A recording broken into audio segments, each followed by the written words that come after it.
Hey guys, Centurion here at ESO Vault, and today I've got a 2-bar Vampire Magicka Frost Warden for you. That was a mouthful. This build is definitely what I would call an advanced build for more experienced players, but at the same time I feel like if I can pull it off, most of you guys can too. The gear isn't hard to get at all, but the build requires some experience with the game. And that's because you'll have to manage your own health most of the time. Now if you're a solo player, that's nothing new to you, but even in group content, that's still going to apply. Most of the time you won't be able to get any help from a group healer, and that's the result of a particular vampire class skill that I use in the build. So why would you want to run this build in spite of that? Because this is one of the most damaging builds I have by a wide margin. The only thing in my stable that outdoes this is my 2-bar Arcanist. Well, if the thought of becoming a vampire hasn't put you off, let's go ahead and look at today's build, Cold-Blooded. Here on the character sheet you can see that my character is an orc. Orc isn't really at the top of anybody's list for Magicka DPS, but this is a hybrid setup that basically relies on a gimmick, and being an orc actually helps that out. Because of the unflinching rage passive, orcs heal for 2,000 points every 4 seconds while doing damage, and you're going to see how that's helpful with this setup. Also, it doesn't hurt that orcs get a 258 point bonus to spell and weapon damage. Top Magicka DPS races are listed up on the screen for anybody that wants to know. As always, if you're starting from scratch here, I recommend that you pick a race that you find interesting. This setup will actually work with just about any race, so don't feel like you're restricted to being an orc. My buff food is Ghastly Eyeball, which is listed as Ice Cream here. That gives me bonuses to Magicka and Magicka Sustain. I'm using the Thief Mundus Stone, and I'm not going to go on my usual side quest about why I like that one the best. You can see that I'm a stage 1 vampire, and I wouldn't advise any higher stages than that because they increase the cost of your skills other than the vampire ones. The whole point of being a vampire here is to actually use a workaround for the crappy sustain that Wardens are burdened with. Wardens have a lot of great skills, especially the frost-related ones, but they are expensive. Even if I played a race with bonuses to Magicka Sustain, I'd still struggle with a Frost Warden without using some kind of sustain gimmick. This build completely sidesteps the issue with a trick that being a vampire allows me to pull off. Up top you can see I have 27,000 points of Magicka and 19,000 points of health. That's just below the Mendoza line on health, but nothing one more armor glyph won't fix. Weapon damage and spell critical are at 3,945%. I want to point out that on a 2-bar build I do this part on the main or damage bar. At least I'm supposed to do it that way. I get careless sometimes. Penetration is at 3,500, and I have a couple pieces of light armor on here contributing to that. Magicka recovery is at 1,300, and health recovery is at 1,700. That 1,700 health recovery is a trick that comes from running the bear and then slotting strategic reserve in the red champion tree.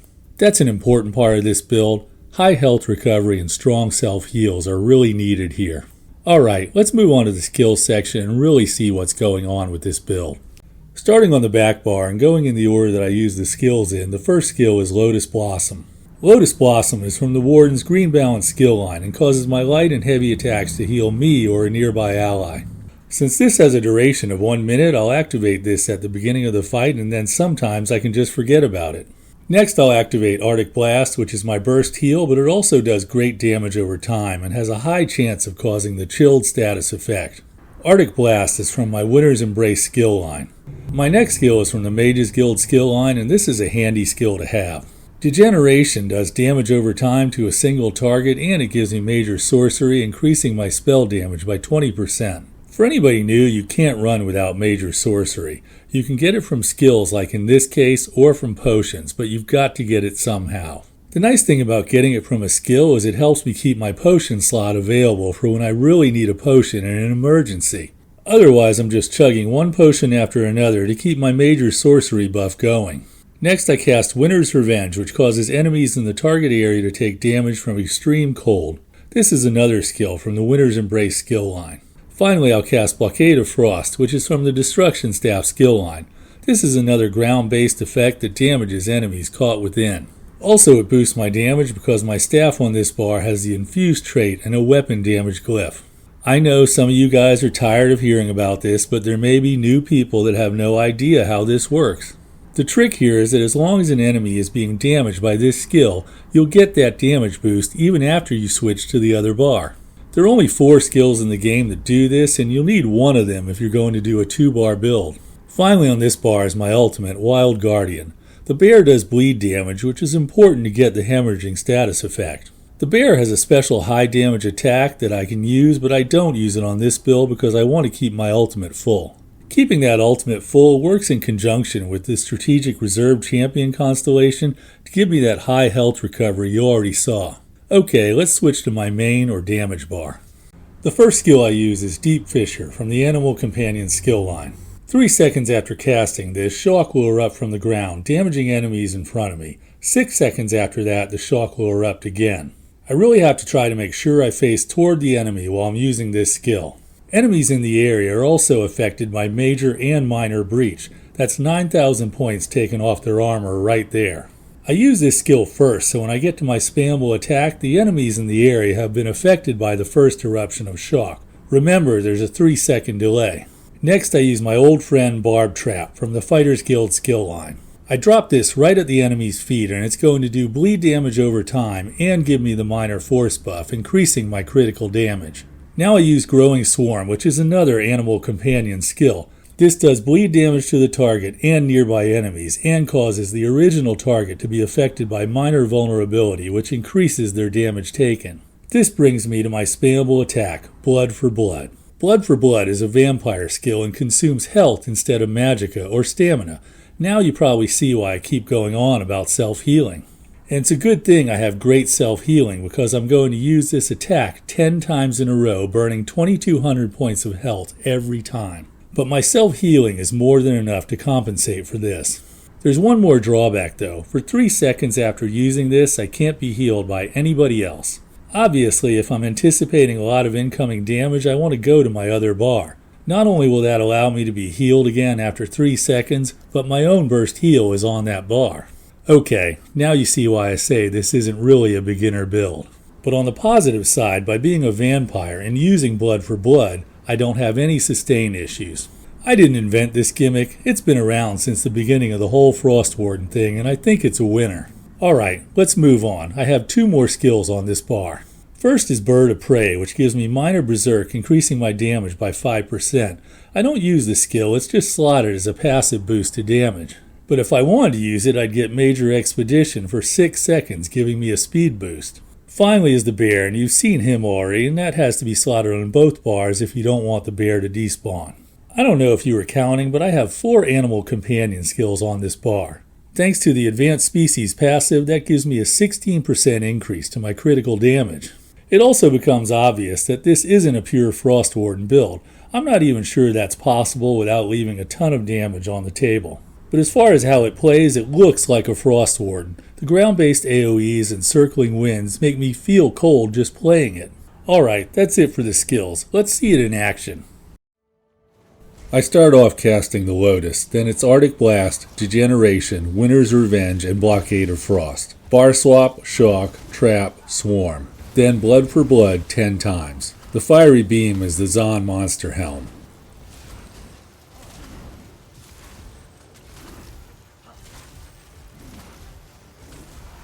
I bar swap back and repeat the cycle. You can see that my health stays pretty full and it helps that my burst heal is a part of my rotation. Zon procs again.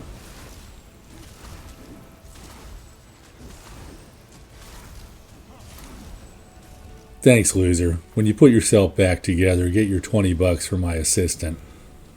48,000 points of damage per second. I think that'll take you wherever you want to go. Crits were a little high on Blockade. Everything else is what I'd expect. Blood for Blood came out on top naturally. Light attack damage was decent. If I was any good at light attack weaving, that number would be higher than that. I didn't mention that this is a 2-bar setup, and as such it involves light attack weaving. I'm lousy at it, but I'm not interested in being at the top of the leaderboards.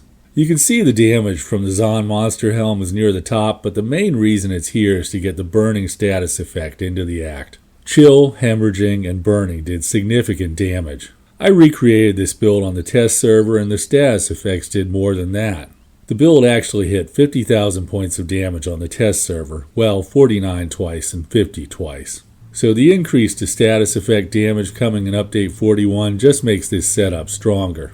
Looking at the debuffs, you can see that Minor Brittle was active 98% of the time, increasing my damage by 5%.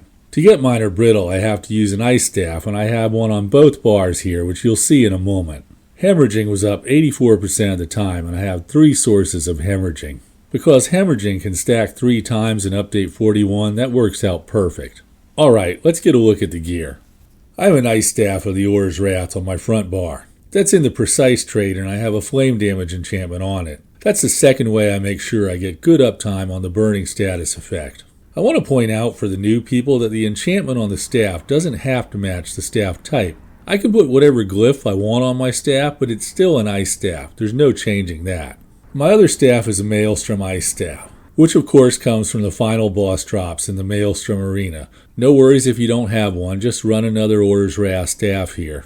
This staff is in the Infused trait and has a weapon damage enchantment, and that's where I get that boost to damage from the blockade skill that I mentioned earlier. I should also mention that the Aura's Wrath set is a crafted set from the High Isle. That's the strongest crafted set in the game, so it's definitely worthwhile to make it or have someone make it for you. You already saw that I'm wearing the Zon monster set, and this comes from the final boss of the Scalecaller Peak dungeon.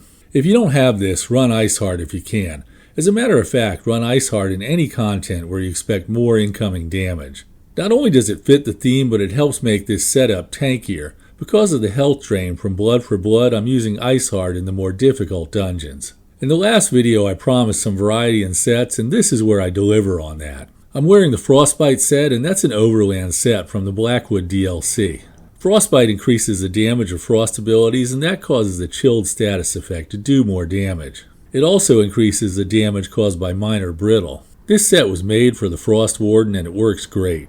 So that's 2 easy to get 5-piece sets and a monster helm of your choice. Pretty simple, right? Jewelry should be bloodthirsty and have spell damage glyphs. I'm wearing a couple infused rings here. I'll transmute them at some point when I get around to it.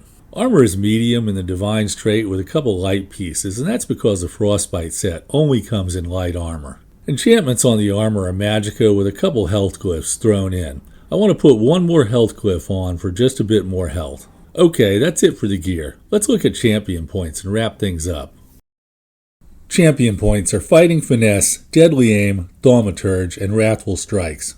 Alright guys, that's it for today's build, Cold-Blooded. Thanks for watching. I hope you enjoyed this Vampire Frost Warden. If you did, please put a like on the video. If you want to see more content like this, subscribe to the channel. I'm Centurion, and you've been watching ESO Vault. Thanks again. Have a great day and enjoy your adventures in Tamriel.